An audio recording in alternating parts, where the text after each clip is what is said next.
Hi everyone, so today's video is on fractional indices. So we're going to look at what the power, whenever it is a fraction, what this does to the number.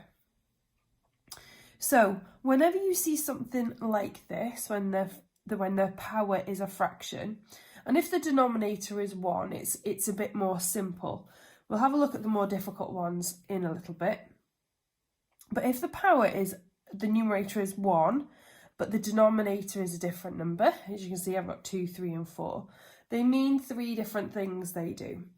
So if it's a half, okay, and in class I got you to do this by actually just typing in the calculator and coming up with what has actually happened. And the rule is that whatever the fraction is, it's the root of that number. Now 2 just means the square root. So this is just simply the square root of 25, which is 5. The next one, because the denominator is 3, we recognise 3 as cubed. So this is going to be the cube root of 8. And the cube root of 8 is 2, because 2 times 2 times 2 makes 8. Okay, the next one then, we've got this denominator of 4. We don't have a word for 4, do we? Like cube and square.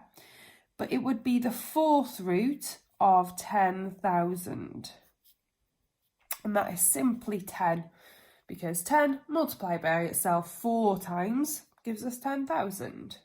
Okay, so what we have to remember is, when doing these, is that the denominator tells us which root we have to do.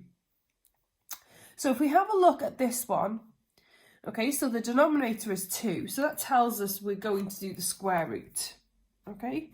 So that means square root, okay? But then we've also got this numerator of 3, and that is the new power, okay? So that stays as the power as we go through, and at the very end we're going to cube our number. So what we do is we've got the square root of 16, that's what the 2 means, but we've also got this 3, so that cubed stays right there. So we're going to work it out. The square root of 16 is 4, and then I've got to do 4 cubed, and 4 cubed is 64. Okay, so we're going to do the same with the next one.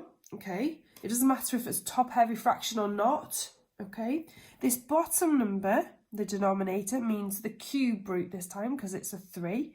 So I need to do the cube root of 27, but I've also got to remember to keep that squared, okay? So this becomes the root in there, and this becomes the power here. The cube root of 27 is 3, and then we've got 3 squared, so our answer is 9.